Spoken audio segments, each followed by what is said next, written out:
Astaghfirullah. Bismillahirrahmanirrahim. Assalamualaikum warahmatullahi wabarakatuh. Alhamdulillah wassalatu wassalamu ala Rasulillah wa ala alihi wa sahbihi wa mawalah wa la hawla wa la quwwata illa billahi wa ba'd.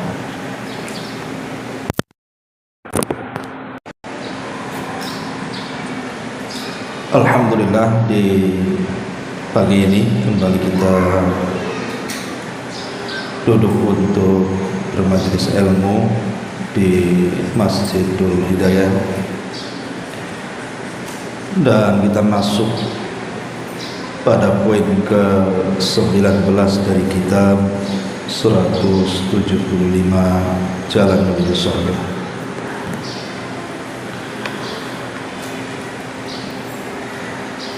Nabi SAW bersabda dalam hadis yang dikeluarkan oleh Imam At-Tabrani di dalam Mu'jamnya, laisa yatahassaru ahlul jannati illa ala sa'atin marrat bihim lam yadhkurullaha fiha.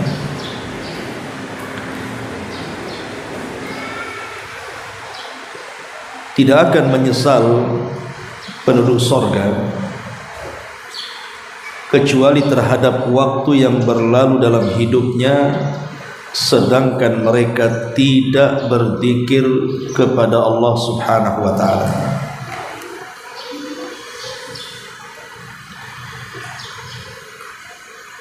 Ma'asyiral muslimat yang dimuliakan Allah Subhanahu wa ta'ala, tentu yang dimaksud penyesalan penduduk sorga bukan menyesal ketika mereka berada di dalam sorga, tetapi yang dimaksud, kata para ulama, maksudnya adalah penyesalan mereka dilakukan saat mereka berada di padang mahsyar, di mauqif.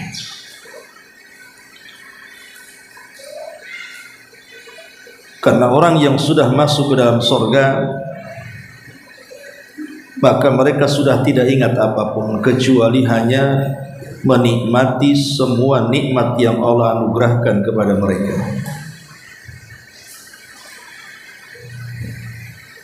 Dan yang menunjukkan bahwa penyesalan ini berada di padang mahsyar dikuatkan dengan hadis yang dikeluarkan oleh Imam At-Tirmidzi dari hadis Abi Hurairah radhiyallahu anhu. Nabi sallallahu alaihi wasallam mengatakan, ma jalasa qaumun majlisan lam yadhkurullaha fihi wa lam yusallu ala nabiyyihim illa kana alaihim tiratun fa in syaa'a 'adzabahum wa in syaa'a ghafara lahum. Tidaklah sebuah kaum bermajlis di sebuah majlis, kemudian mereka tidak berzikir kepada Allah dan tidak bersalawat kepada nabinya, kecuali mereka akan mendapatkan penyesalan. Jika Allah mau, Allah akan azab mereka, tapi jika Allah mau, maka Allah ampuni mereka. Maknanya kalimat jika Allah mau mengazab mereka, mustahil orang yang sudah masuk surga diazab. Berarti posisi mereka itu berada di padang mahsyar. Karena di padang mahsyar ketika mereka dalam proses hisab, maka mereka bisa saja Allah Subhanahu wa ta'ala masukkan dulu ke neraka. Tapi bila Allah mau juga, Allah langsung masukkan mereka ke dalam surga. Ma'asyiral muslimat yang dimuliakan Allah Subhanahu wa ta'ala, lah penyesalan ini tentu tidak berlaku karena posisi mereka sudah tidak ada waktu untuk beramal. Makanya Ali radhiyallahu anhu mengatakan, hari ini maksudnya di dunia adalah yaumun amal, tetapi ghadan yaumul hisab. Jadi Ali mengatakan selama kita di dunia itu kita masih ada kesempatan beramal, tapi besok kita akan dihisab oleh Allah Subhanahu wa taala. Jadi penyesalan mereka itu tidak ada guna sama sekali. Penyesalan yang hanya bisa diucapkan tapi tidak ada perwujudannya. Makanya dari hadis ini ada beberapa faedah yang bisa kita ambil. Pertama, pentingnya kita at-taqarrub ila Allah azza wa jal wal qiyamu bihaqqil ubudiyyati. Jadi selama di dunia berusaha untuk mendekat kepada Allah Subhanahu wa taala dan menegakkan hak-hak penghambaan kita kepada Allah. Kemudian yang kedua, asyukru lillahi ala ni'amihi allati la tu'addu wa la tuhsa. Dan mumpung kita di dunia, banyak-banyaklah bersyukur atas nikmat Allah Subhanahu wa taala yang tidak terbilang dan tidak terbatas. Lah bentuk syukur itu bisa kita aplikasikan dengan memperbanyak ibadah. Karena Nabi SAW ketika ditanya soal kaki yang pecah-pecah, maka Aisyah radhiyallahu anha meminta Rasul untuk menghentikan ibadah sunnahnya dan fokus kepada yang wajib saja. Tapi Nabi SAW menyanggah dan mengatakan, afala akunu abdan syakur, salahkah saya menjadi hamba yang bersyukur? Kemudian yang ketiga, ar-raghbatu fi tahsilid darajatil ula, berusaha semangat selama di dunia ini agar kita mendapatkan derajat tertinggi di hadapan Allah kelak pada hari kiamat, dengan tidak menyia-nyiakan waktu lewat begitu saja. Makanya di sini mereka akan menyesal nanti pada hari kiamat, karena banyak waktu yang tersisa tapi mereka tidak berzikir, mereka tidak bersalawat kepada Nabi sallallahu alaihi wasallam. Kemudian juga yang keempat, berusaha at-tama'u fi murafaqatin Nabi sallallahu alaihi wasallam fil jannah. Berusaha kita ini untuk memiliki keinginan kuat supaya bisa berjumpa dengan Nabi sallallahu alaihi wasallam kelak di surga. Karena semakin tinggi kedudukan orang di surga itu akan semakin dekat dengan Nabi sallallahu alaihi wasallam.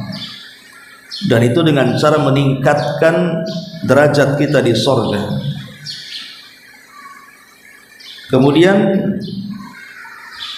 di antaranya juga bahwa penyesalan penduduk surga sebelum mereka masuk ke dalam surga itu yang membuat derajat mereka akhirnya tidak mendapatkan derajat tinggi di surga.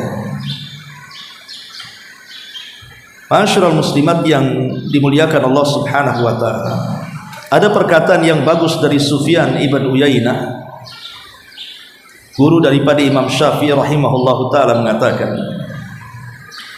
asyaddun nasi hasratan yaumal qiyamati thalathatun.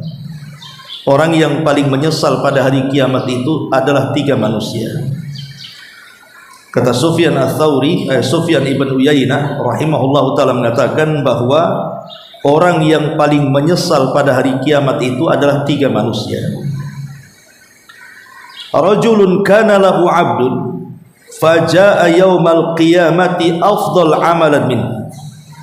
Pertama, seseorang yang memiliki budak kemudian dia datang pada hari kiamat, rupanya amalan budaknya lebih baik dibandingkan amalan tuannya. Kemudian yang kedua, wa rajulun lahu mal falam yatasaddaq minhu famata fawarathahu ghairu fatasaddaqa bihi. Seseorang yang memiliki banyak harta namun dia tidak pernah bersedekah sampai dia meninggal. Kemudian ahli warisnya mendapatkan harta itu, dan ahli warisnya pula yang menjadi ahli sedekah. Kemudian yang ketiga, wa rajulun alimun lam yantafi bi ilmihi fa'alima ghairahu fa'allama ghairahu fantafa bihi. Dan seseorang yang memiliki ilmu pengetahuan tetapi dia tidak mengambil manfaat dari ilmu, kemudian dia mengajarkannya dan orang lain bisa mengambil ilmu tersebut dan memanfaatkannya. Sebutkan dalam kitab Sifatus Safwa. Perhatikan di sini, Sufyan ibn Uyainah mengatakan inilah tiga manusia yang paling menyesal. Kenapa paling menyesal? Karena harusnya mereka itulah yang lebih afdal dibandingkan orang lain, karena itu semua kan jasa dia. Seorang tuan yang memiliki budak, secara otomatis tuan itu kan banyak pahalanya, karena si budak tersebut hidup dalam lindungan dia. Dia yang kasih makan, dia kasih tempat tinggal. Tapi ketika menghadap Allah, justru si budak itu lebih utama dibandingkan tuannya, karena rupanya si budak itu lebih banyak amalannya dibandingkan tuannya. Ataupun orang yang ahli, yang memiliki harta yang banyak, yang harusnya ketika itu dia bersedekah, sampai mati tidak ada harta yang disedekahkan, tapi rupanya ahli warisnya, anak-anaknya justru menjadi anak-anak yang soleh. Mereka pula yang kemudian lebih afdal di hadapan Allah subhanahu wa ta'ala, padahal itu harta-harta dia. Kenapa orang yang lain yang lebih afdal? Harusnya kan dia yang punya harta yang lebih afdal, tapi karena dia bakhil, sementara ahli warisnya tidak bakhil, justru ahli warisnya lebih utama dibandingkan yang mewarisi hartanya. Kemudian juga yang ketiga, orang yang punya pengetahuan, dia tidak mengambil pengetahuan dengan mengamalkannya. Orang yang diajarkannya pula dia mengamalkan ilmunya, dia pula yang lebih utama di hadapan Allah subhanahu wa ta'ala. Ma'asyiral muslimat yang dimuliakan Allah subhanahu wa ta'ala, banyak macam penyesalan pada hari kiamat. Apa saja penyesalan-penyesalan pada hari kiamat? Disebutkan oleh para ulama. Pertama, orang yang ketika di dunia banyak meninggalkan Al-Quran, jadi tidak mau membaca Al-Quran. Nabi SAW mengatakan ketika berbicara tentang keutamaan surah Al-Baqarah, kata Nabi SAW, Iqra'u surat Al-Baqarati fa inna akhdaha barakatun wa tarkaha hasratun wa la tastati'u hal batalatu as-saharatu. Bacalah surah Al-Baqarah, karena siapa yang mengambilnya dapat berkah dan meninggalkannya sebuah penyesalan. Dan siapapun yang membacanya tidak akan ada penyihir yang mampu untuk mengalahkannya. Kalimat wa tarkaha hasrah, yang meninggalkan membaca Al-Baqarah itu akan mendapatkan kerugian dan penyesalan. Kapan maksudnya? Kelak pada hari kiamat maksudnya. Kenapa di dunia saya tidak banyak membaca Al-Quran, terutama surah Al-Baqarah? Maka ini juga satu penyesalan yang akan disesali oleh orang-orang yang ada di mauqif atau di padang mahsyar. Kemudian yang kedua, orang-orang yang menyesal pada hari kiamat juga adalah orang-orang yang mereka menyesal ketika di dunia jarang menghadiri majelis-majelis ilmu. Nabi SAW mengatakan, ma qa'ada qaumun maq'adan lam yadhkuru fihi Allaha wa yusallu 'alan nabi illa kana 'alaihim hasratun yaumal qiyamah wa in dakhalul jannata lis-sawab. Tidaklah sebuah kaum mereka duduk-duduk tapi duduk-duduknya itu bukan dalam rangka mengingat Allah dan tidak ada salawat di dalamnya. Jadi orang ini lebih memilih duduk-duduk di luar majelis ilmu, ngobrol sana sini, tidak ada manfaat akhiratnya, dibandingkan duduk yang sudah jelas-jelas ada manfaatnya. Maka Rasul mengatakan, kecuali kelak pada hari kiamat orang-orang ini akan menyesal walaupun mereka masuk surga, walaupun akhirnya mereka masuk surga, mungkin dengan pahala yang lain, gitu maksudnya, tetapi mereka akan menyesal. Kenapa tidak hadir di majelis-majelis zikir, majelis-majelis yang dibacakan di situ Al-Quran dan Sunnah Rasul, dan disebut salawat kepada Nabi Sallallahu Alaihi Wasallam. Kemudian yang ketiga, orang-orang yang terlalu semangat mengejar kedudukan, pangkat, jabatan, kepemimpinan, dengan caranya, karena hari ini Bu, seseorang kalau ingin mencapai sebuah kedudukan dan kepemimpinan itu pasti ada jalan-jalan kotor yang harus dia lalui. Sebab kalau bersih-bersih amat tidak akan jadi itu. Kalau ingin jadi pemimpin, mau tingkat RT, RW, apalagi tingkat wali kota, apalagi sampai ke provinsi, apalagi sampai ke atas lagi, lebih tinggi lagi, pasti akan banyak cara-cara kotor. Nabi SAW mengatakan, innakum satahrusuna alal imarati wa innaha satakunu nadamatan wa hasratan. Kata Nabi SAW, kelak kalian akan menjadi orang-orang yang rakus mengejar kepemimpinan. Tapi ingat, kata Rasul, dan setelah itu kalian akan menjadi orang yang menyesal dan penuh penyesalan. Menyesal dan penuh penyesalan, nadamatan wa hasrah. Karena bagaimanapun kelak pada hari kiamat, para pemimpin itu tanggung jawab mereka berat sekali. Ingat ketika Nabi SAW mengirim surat kepada Raja Herakli. Lah isi surat kepada Raja Herakli itu Rasulullah SAW mengatakan apa? Aslim taslam. Kalau engkau ingin selamat, masuklah ke dalam Islam. Wa illa, kecuali engkau akan mendapatkan dosa orang-orang Arisiyin. Kalimat ini menunjukkan bahwa tanggung jawab seorang pemimpin itu, kalau dia salah, maka dia akan menanggung dosa rakyat, dosa orang-orang yang dipimpin. Bisa saja nanti pada hari kiamat orang-orang yang dipimpinnya itu akan datang menghadap Allah, kemudian akan menuntut soal kezaliman-kezaliman yang mereka lakukan kepada orang-orang yang mereka pimpin. Makanya beratnya, tapi ini tidak disadari, karena mereka sudah mengikuti hawa nafsu, seolah-olah itulah kesenangan yang mereka harus kejar. Ini juga penyesalan pada hari kiamat. Kemudian juga di antara penyesalan pada hari kiamat adalah orang-orang yang ketika di dunia mereka mencampur adukan amal saleh dengan amal-amal yang tidak baik. Ya, satu sisi memang dia salat, dia puasa, dia sedekah, tapi sisi lain dia juga menggibah, berdusta, memakan riba, zalim kepada orang, dan begitu seterusnya. Dia campurkan amal saleh dengan amal kejahatan. Allah Subhanahu wa taala berfirman di dalam Al-Qur'anul Karim, walau anna lilladzina zalamu ma fil ardi jami'an wa mithlahu ma'ahu laftadau bihi min su'il adzabi yaumal qiyamati wa badalahu minallahi ma lam yakunu yahtasibun.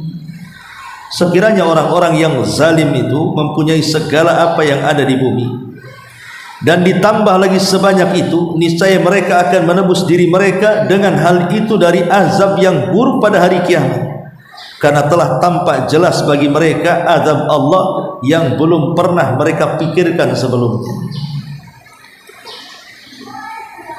Para ulama tafsir mengatakan ayat ini umum, mencakup orang-orang kafir, mencakup orang-orang yang ahli maksiat, orang-orang zalim, dan semua orang-orang yang mencampur adukan antara amal saleh dan kebatilan. Jadi mereka akan menyesal kalau seandainya mereka bisa tebus, maka mereka akan tebus.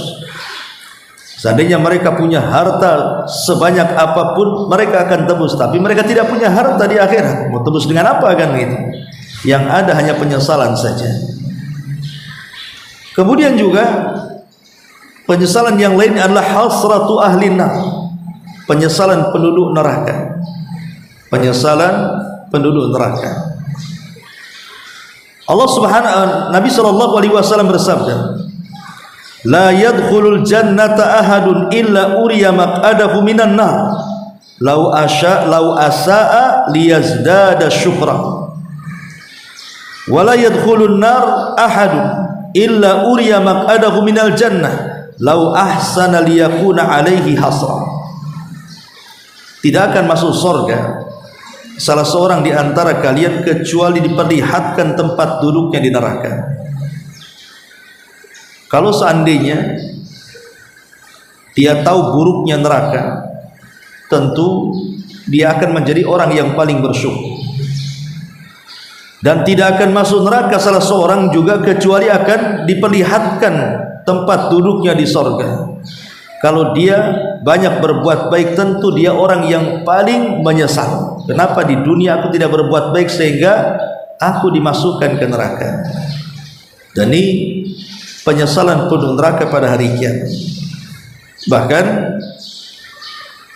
orang-orang kafir yang dimasukkan ke dalam neraka, mereka mengatakan, yauma yangdurul mar'u ma qaddamat siyadah wa yaqulul kafiru ya laitani kuntu turaba.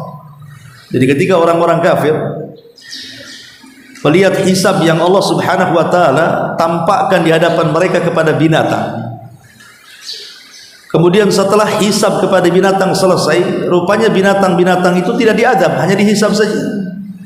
Setelah itu mereka dibuat oleh Allah Subhanahu wa taala menjadi tanah. Maka orang-orang kafir mengatakan, ya laitani kuntu turaba, duhai kiranya kami seperti binatang yang hanya sebatas proses hisab dan kami tidak diadab. Tapi mereka bukan binatang, mereka manusia, sehingga harus mempertanggungjawabkan di hadapan mereka. Ada azab, ada nikmat. Kemudian juga penyesalan orang-orang yang ketika di dunia mereka mengikuti syaitan, dan mereka mengijabah apapun was-was yang diwaswaskan ke dalam hawa nafsunya. Kata setan zina, ikut zina. Kata setan mabuk, ikut mabuk. Kata setan berjudi, ikut berjudi. Kata setan gibah sana, ikut gibah. Dan begitu seterusnya. Diikuti semua langkah setan. Nanti mereka akan menyesal. Karena setan yang selama ini menjadi ikutan dia, kelak pada hari kiamat akan berkhutbah. Jadi iblis itu akan berkhutbah kepada penduduk neraka. Dan khutbahnya dijelaskan di dalam Al-Quranul Karim, tepatnya pada surah Ibrahim ayat 22. Bagaimana syaitan itu berkhutbah di hadapan para pengikutnya pada hari kiamat. Apa khutbahnya?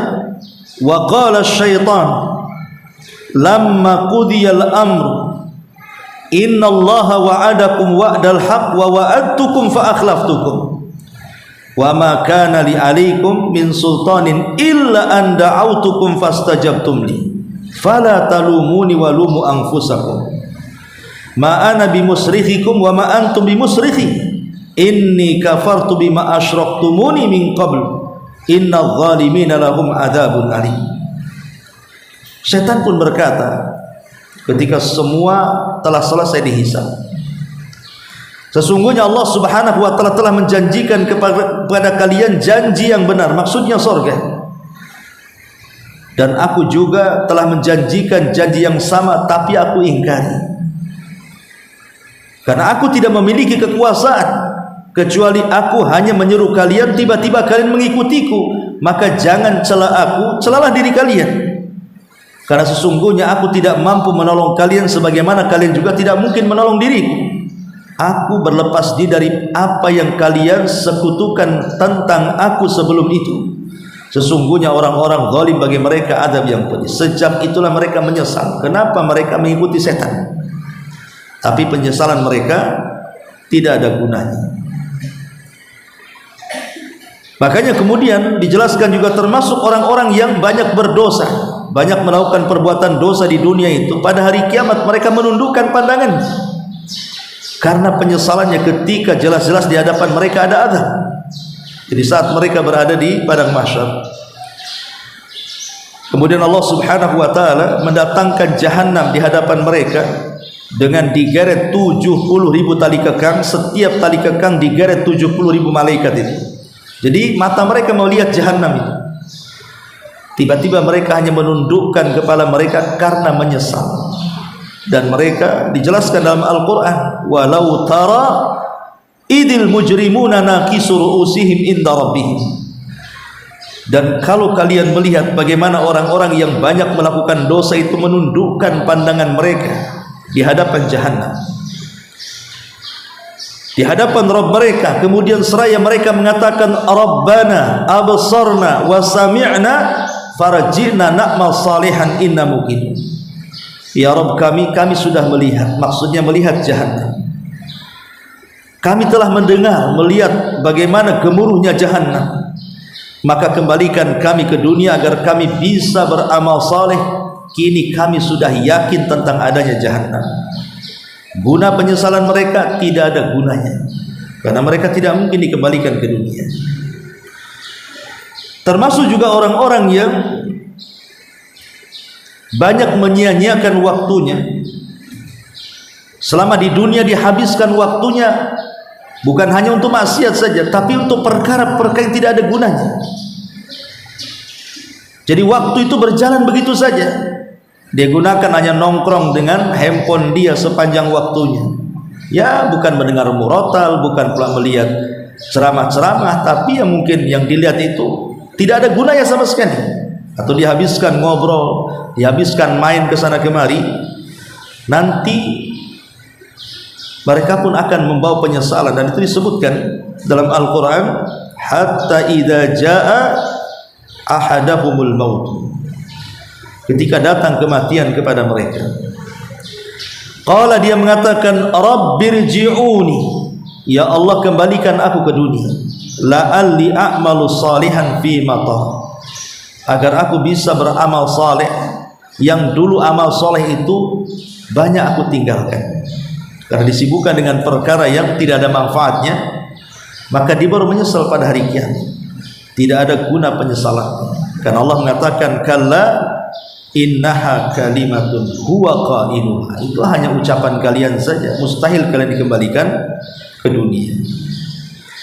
Termasuk juga orang kafir pada hari kiamat,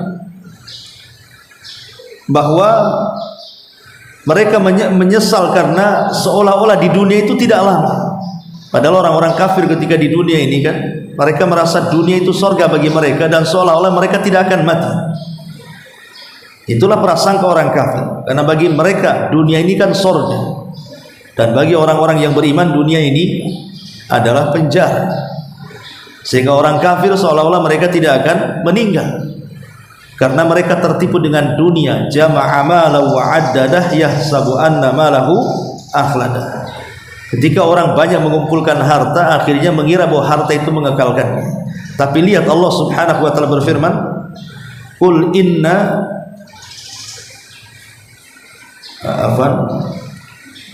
wa yauma yahsyuruhum ka'an lam yalbisu illa sa'atan minan nahar. Dan ketika hari mereka dikumpulkan semuanya pada hari kiamat, mereka mengira bahwa di dunia itu hanya sesaat saja, seolah-olah di waktu siang. Ya ta'arafuna bainahum, mereka saling mengenal di antara mereka. Qad khasiral ladzina kadzdzabu bi liqa'illahi wa ma kanu muhtadin. Maka mereka telah menyesal, telah merugi orang-orang yang mendustakan pertemuan mereka dengan Allah, dan mereka jauh daripada petunjuk Allah Subhanahu wa ta'ala. Jadi orang-orang kafir pada hari kiamat, mereka menyesal karena seolah-olah di dunia itu hanya sebentar, hanya di waktu siang saja, kemudian mereka meninggal atau mereka diadab, dan mereka tidak paham bahwa mereka akan menghadapi azab itu. Kemudian juga penyesalan orang-orang yang mendustakan bahwa mereka akan berjumpa dengan Allah. Allah mengatakan qad khasiral ladzina kadzdzabu biliqa'illahi. Sungguh telah rugi orang-orang yang di dunia mereka mendustakan perjumpaan mereka dengan Allah.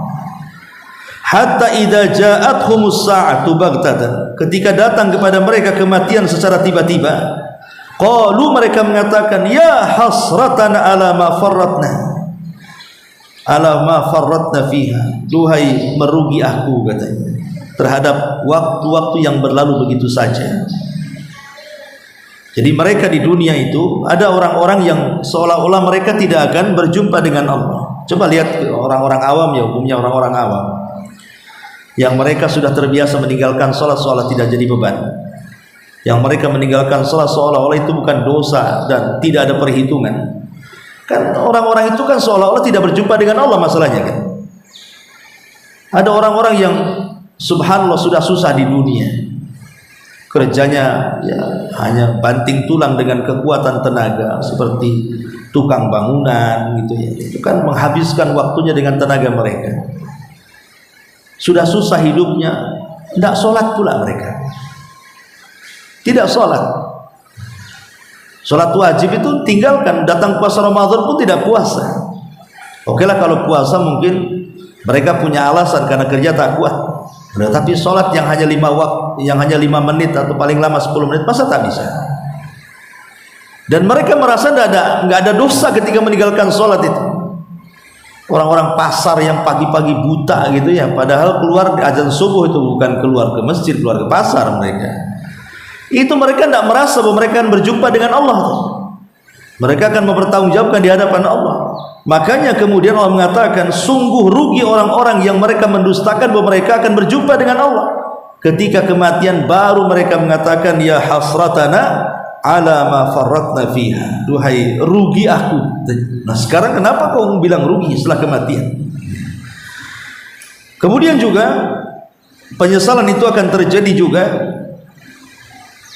kepada orang-orang yang zalim, orang-orang yang banyak melakukan kezaliman, menyakiti orang, mengambil hak orang, merampas hak orang, memukul orang, membunuh orang, dan begitu seterusnya. Dan Allah mengatakan, walau anna likulli nafsin zalamat ma fil ardi laftadat bihi wa asarrun nadamata lamma ra'awul adzab wa qudiya bainahum bil qisti wa hum la yudramun.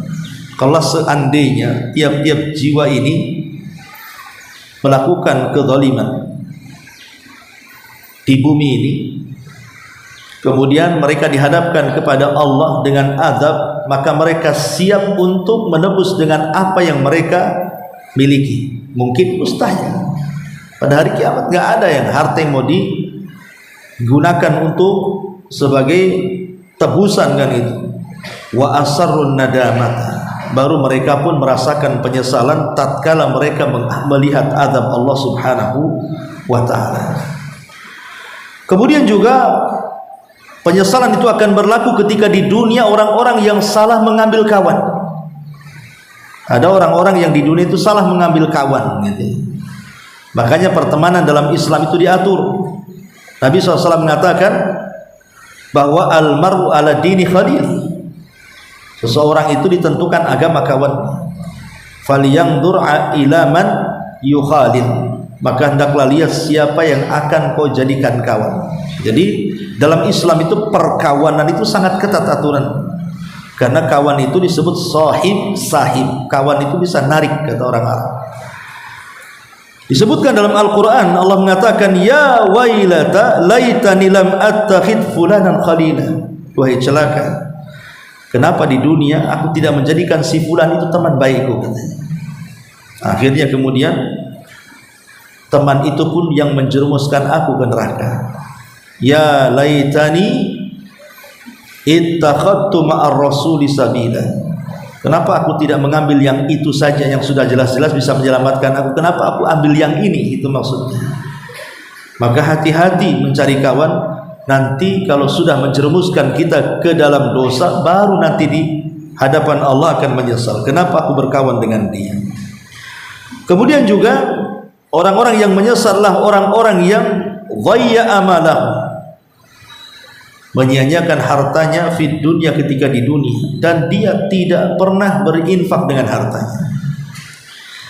Allah Subhanahu wa taala mengatakan, wa anfiqu mimma razaqnakum min qabli an ya'tiya ahadakumul maut fayaqul rabbi laula akhartani ila ajalin qarib fa asaddaqa wa akum minas shalihin. Allah mengatakan, sedekahkanlah harta yang kami rizkikan kepada kalian sebelum datang salah seorang di antara kalian kematian, tiba-tiba mengatakan, ya Allah, kembalikan aku ke dunia walaupun sesaat supaya aku bisa bersedekah, katanya. Lah ketika di dunia kenapa tidak bersedekah?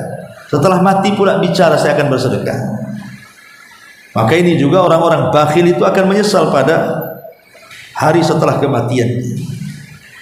Kemudian juga orang-orang yang menyesal adalah hasratu ahli nar, penyesalan penduduk neraka.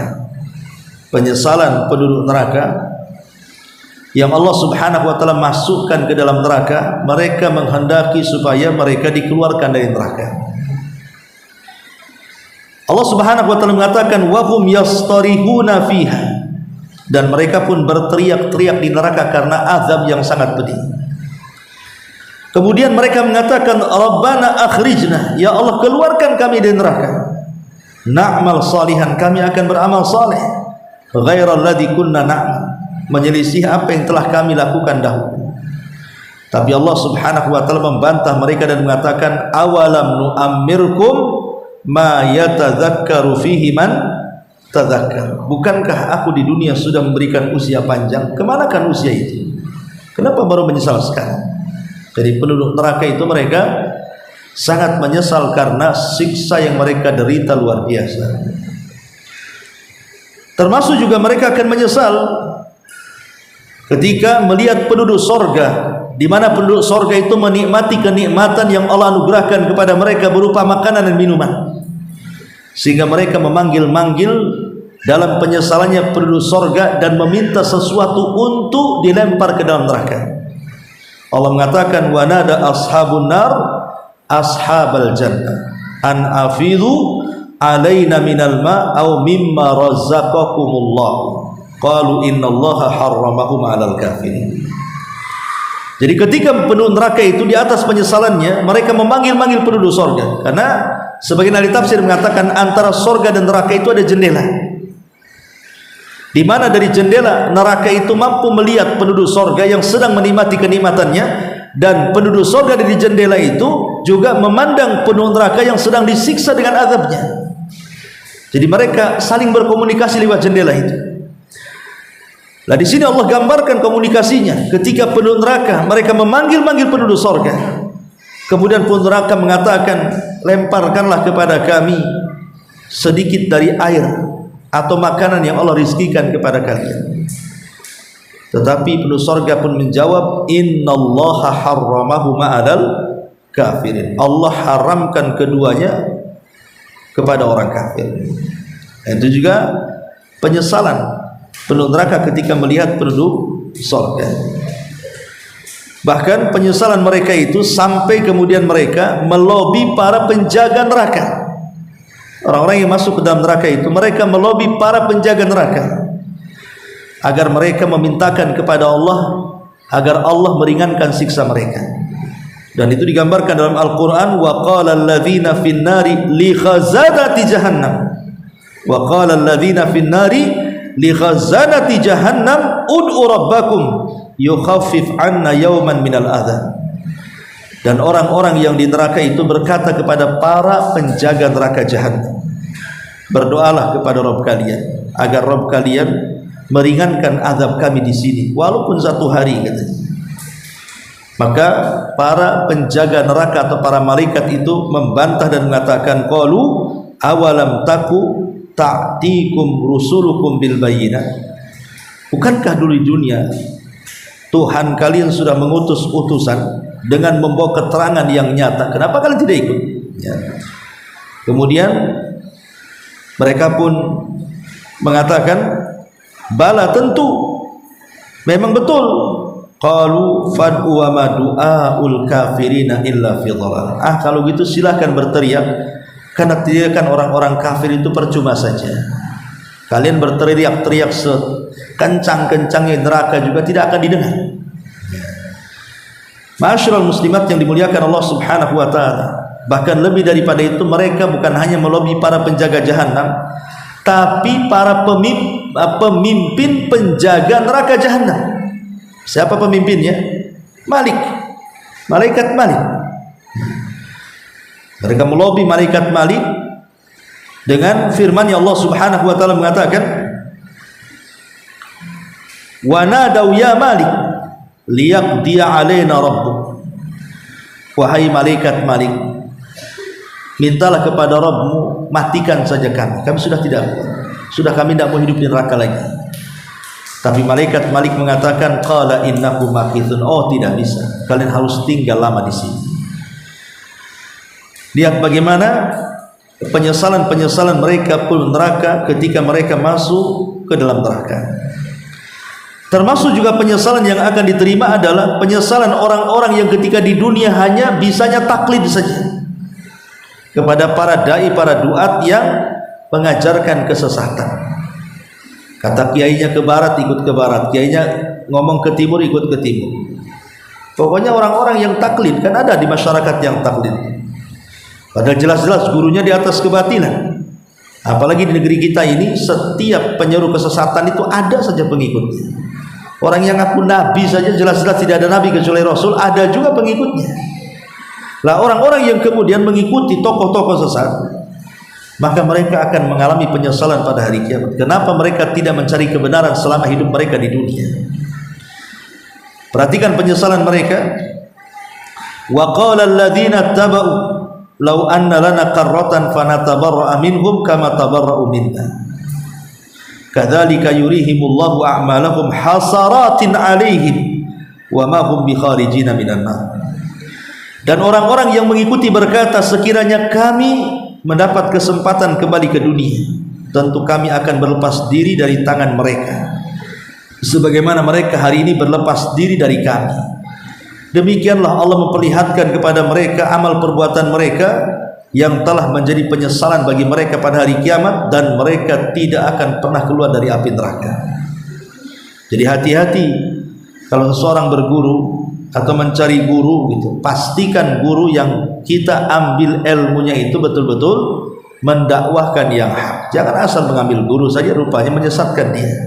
Nanti pada hari kiamat akan jadi penyesalan dia. Termasuk juga orang-orang yang di dunia sama sekali tidak tertarik dengan Islam. Mereka tetap di atas kekufuran. Mereka didakwai tauhid, dia tidak mau, tetap di atas kesyirikan. Maka Allah Subhanahu wa taala juga menggambarkan bagaimana penyesalan mereka. Walladzina kafaru a'maluhum kasarabin biqi'atin yahsabuhu adh-dhama'an ma hatta idza ja'ahu lam yajidhu syai'an wa wajadallaha indahu fawafahu hisabahu wallahu sari'ul hisab. Orang-orang yang kufur, amal perbuatan mereka seperti fata morgana di tanah yang datar. Orang-orang yang dahaga menyayangkan air, orang-orang yang dahaga membayangkan air sehingga apabila ia mendatanginya, ia tidak menjumpai air tersebut. Sebaliknya ia mendapati ketetapan Allah baginya di sana, lalu dia memberikan kepadanya perhitungan amal-amal dengan sempurna, dan Allah sangat cepat hisab dan perhitungan. Ini juga bentuk penyesalan orang-orang yang didakwahi Islam menolak, yang didakwahi tauhid malah kemudian mereka melakukan kesyirikan. Kemudian juga orang-orang yang menyesallah orang yang memiliki pengetahuan tapi tidak diamalkan. Berkata Hatim Al-Asam rahimahullahu taala, laisa fil qiyamati asyaddu hasratan min rajulin 'allama an-nasa 'ilman fa'amilu bihi wa lam ya'mal wa huwa bihi fafazu bisababihi wa halakahu. Tidaklah pada hari kiamat ada penyesalan yang lebih berat melebihi seseorang yang mengajarkan manusia ilmu, sementara yang diajarkan mereka mengamalkan ilmu tersebut, dan dia yang mengajarkan tidak mengamalkannya. orang yang diajarkannya selamat sementara dia mendapatkan kebinasaan. Kemudian juga orang-orang munafik, mereka akan menyesal karena mereka tidak mendapatkan cahaya saat menyeberang di titian. Yauma yaqulul munafiquna wal munafiqati lil ladzina amanu dzuruna naqtabis min nurikum qila irji'u wara'akum faltamisu nura faduriba bainahum bisurin lahu bab batinuhu fihi rahmah wa zahiruhu min qibalihi al-'adzab. Pada hari orang-orang munafik laki-laki dan perempuan berkata kepada orang-orang yang beriman, tunggulah kami ingin mengambil cahaya kalian. Tapi dikatakan kepada mereka, kembalilah kalian ke belakang dan carilah sendiri cahaya untukmu. Lalu di antara mereka dipasang dinding pemisah yang berpintu, di sebelah dalamnya ada rahmat tetapi di luarnya terdapat azab Allah Subhanahu wa taala. Itu bentuk penyesalan orang-orang munafik pada hari kiamat. Dan secara umum adalah penyesalan orang-orang yang ketika di dunia membiarkan waktu berjalan begitu saja. Yaqulu ya laitani qaddamtu li hayati. Mereka mengatakan, duhai celaka dengan apa yang telah aku perbuat selama kehidupanku di dunia. Tidak ada yang bisa memasukkan dari amalannya ke dalam surga. Ini semua bentuk-bentuk penyesalan ya, berdasarkan nas Al-Quran dan juga hadis-hadis Nabi SAW. Lah salah satunya di sini, pengarang di sini menyebutkan tentang penyesalan penduduk surga terhadap waktu yang sesaat. Kenapa mereka tidak menggunakannya untuk berzikir kepada Allah? Coba kalau mereka menggunakan waktu-waktu mereka berzikir kepada Allah, kemudian mereka masuk surga, tentu derajat mereka di surga akan lebih tinggi dari apa yang mereka dapati. Makanya wajar di sini Rasul mengatakan, laisa yatahassaru ahlul jannah illa ala sa'atin marrat bihim lam yadhkurullaha fiha. Jadi penduduk surga tidak akan menyesal kecuali terhadap waktu yang berlalu sedangkan mereka tidak berzikir kepada Allah di dalamnya. Dari sini ada faedah besar tentang pentingnya menjaga waktu. Ya, tentang pentingnya menjaga waktu. Jangan sampai waktu yang berlalu itu sia-sia begitu saja. Makanya kenapa kalau kita melihat beberapa ayat yang sudah kita kaji dalam juz Amma, itu banyak Allah Subhanahu wa taala menjadikan waktu itu dijadikan sumpah. Wal asri wal fajri wal duha wal laili wan nahari. Itu kan terulang-ulang dalam Quran itu. Ya, demi waktu asar, demi waktu fajar, demi waktu duha, demi siang, demi malam. Itu sering dijadikan sumpah dalam Quran. Dan kita tahu bahwa kaidah Al-Quran sebagaimana yang sudah saya ulang-ulang adalah tidak mungkin Allah bersumpah dengan makhluknya, kecuali dalam makhluk yang dijadikan sumpah oleh Allah itu ada keistimewaan bagi manusia. Lah ketika Allah Subhanahu wa taala bersumpah dengan waktu, menunjukkan waktu itu ada keistimewaan untuk manusia, karena manusia itu kan berjalan dengan waktu. Dan ingat kata Imam Hasan Al-Basri, waktu yang sudah berlalu itu tidak mungkin kembali, sebagaimana waktu yang akan datang belum tentu kita dapati. Tapi waktu sekarang inilah yang sedang kita lalui, yang memungkinkan kita memanfaatkan sebaik mungkin untuk beramal. Ingat ketika perkataan Fudail bin Iyad berkata kepada kakek yang berusia 60 tahun, kemudian menanyakan soal makna inna lillahi wa inna ilaihi rajiun. Kemudian Fudail bin Iyad mengatakan bahwa makna inna lillahi wa inna ilaihi rajiun adalah sesungguhnya kita ini sebagai hamba yang akan kembali kepada Allah. Ketika kita ini selaku hamba yang akan kembali kepada Allah, maknanya kita akan kembali kepada Allah dan Allah akan menuntut pertanggungjawaban kehambaan kita kepadanya. Dan ini sangat berat. Maka kakek ini mengatakan, ya Imam, bagaimana caranya supaya pertanggungjawabanku di hadapan Allah ini menjadi ringan dan menjadi mudah? Maka nasihat Fudail bin Iyad kepada kakek ini mengatakan, kalau begitu waktu yang tersisa bagimu perbaiki, maka itu bisa mengampuni dosamu yang telah dan yang sedang kau lakukan. Ya, perbaiki masa waktu yang berlaku bagi. Kamu sudah tua nih. Boleh jadi mungkin usiamu tinggal setahun, 2 tahun, 3 tahun, 4 tahun, kita tidak tahu. Sisa waktu ini gunakan sebelum ajal menjemput. Maka ku yakin dosa-dosamu yang telah akan diampuni, dan dosa yang telah kau lakukan juga akan diampuni, dan dosa yang sedang kau lakukan juga akan diampuni. Inilah diantara faedah dari poin ke-9 tentang penyesalan penuh surga terhadap waktu yang sesaat ini. Lalu kenapa kemudian pengarang memasukkan bab ini kepada 175 jalan menuju surga? Apa amalan dalam hadis ini? Amalan dalam hadis ini adalah kita disuruh berzikir. Jadi zikir itu adalah jalan menuju surga. Itu syahidnya. Ya, jadi zikir itu adalah jalan menuju surga, bahkan jalan yang paling cepat melintas surga. Ingat hadis yang pernah kita baca, sabaqal mufarridun, telah mendahului kita para mufarridun. Maksudnya mendahului kita masuk surga. Ketika ditanya Rasul, siapa mufarridun itu? Maka Rasul mengatakan mereka adalah adz-dzakirunallaha katsira wadz-dzakirat. Mereka adalah laki-laki dan perempuan yang pandai atau suka atau sering berzikir. Nah, itu syahid daripada pembahasan yang ke-19 bahwa zikir itu adalah salah satu jalan menuju surga. Wallahu a'lam. Taib, sampai di sini saja, satu saja poin sebelum saya tutup. Silakan kalau ada yang mau bertanya.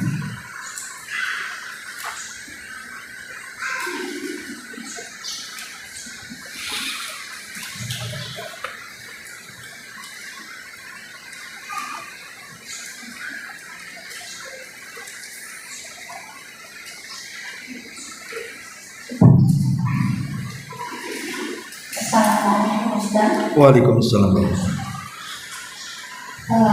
Pada faedah hadis yang pertama tadi Ustaz, yang nomor 3, berusaha untuk keinginan kuat dengan bertemu Nabi Sallallahu Alaihi Wasallam.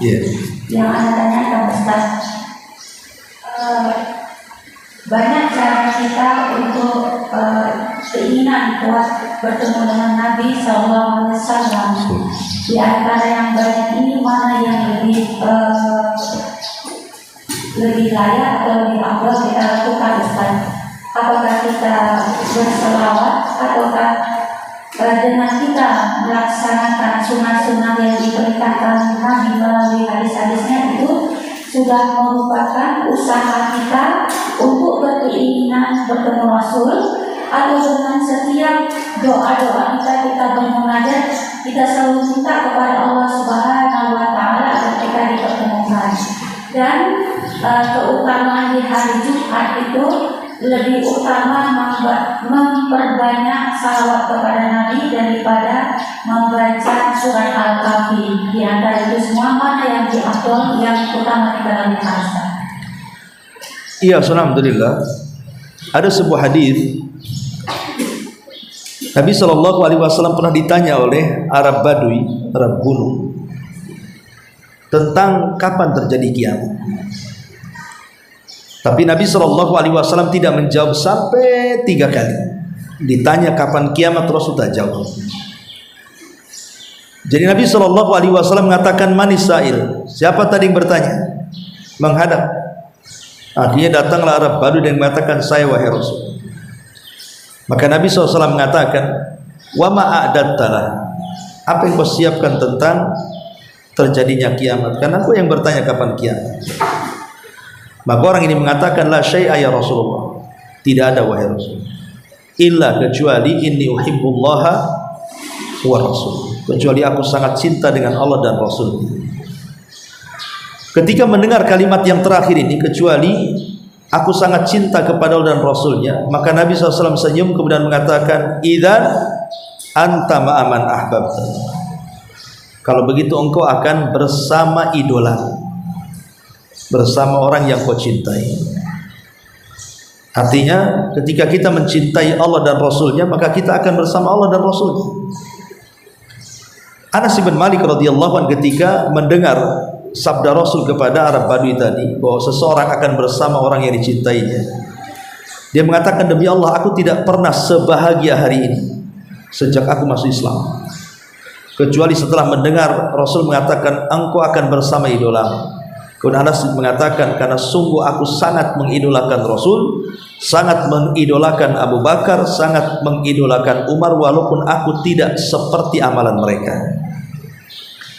Dari hadis ini ada faedah besar bahwa orang yang akan banyak berjumpa dengan Rasul adalah orang yang mencintai Rasul. Dan bagaimana caranya? Ya mengikuti sunnah Nabi. Karena bukti kecintaan itu kan harus ada pengikutan. Ibu sayang dan cinta dengan suami, tapi kalau disuruh suami bangkang, ya gimana dikatakan sayang?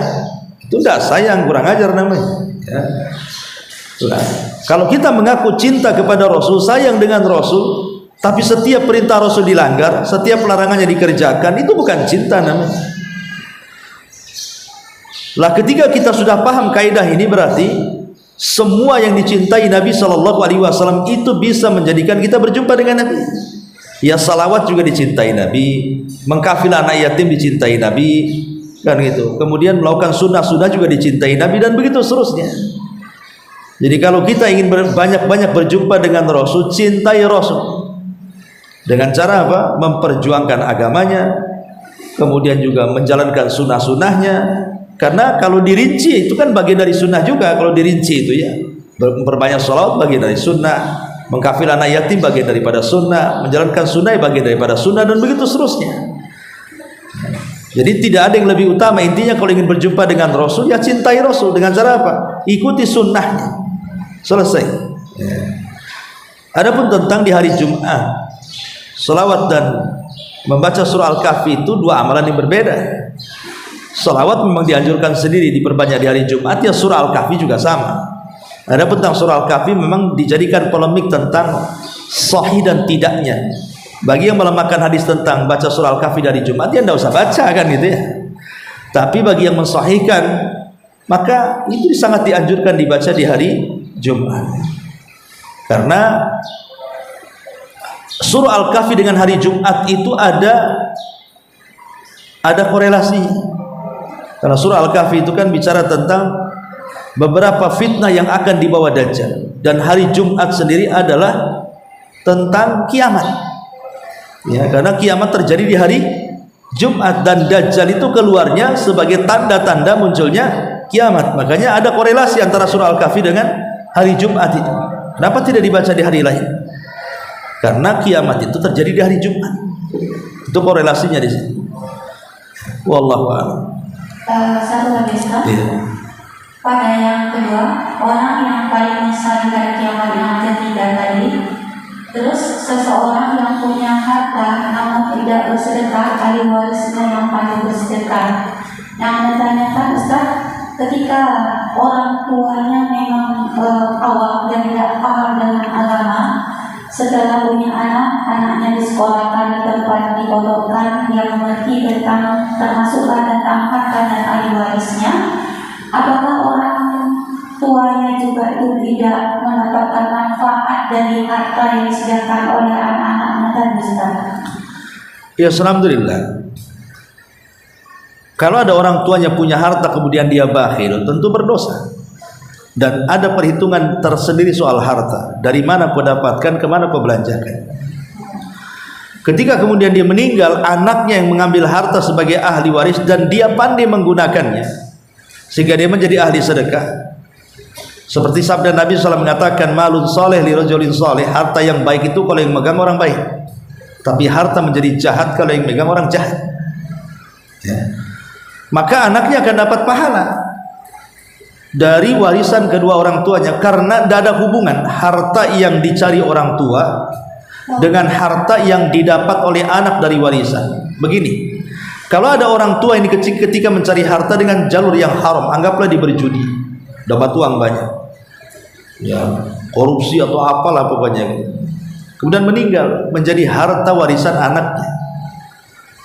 Anaknya ini mendapatkan dengan cara halal, tapi orang tuanya mendapatkan dengan cara haram. Coba bayangkan siapa yang rugi di sini? Orang tua sudah capek gitu membuat rumah, membeli kebun, mengumpulkan harta, lelah dia. Tapi karena dia tidak mencari hartanya tidak dengan cara yang haram, tidak dengan cara yang halal, tapi dengan cara yang haram, maka dia ada pertanggungjawaban sendiri di hadapan Allah. Dari mana kau dapat? Dari mana kau belanjakan? Tapi ketika dia meninggal, harta itu menjadi warisan anaknya, anaknya mendapatkan cara halal. Kan dia bukan maling.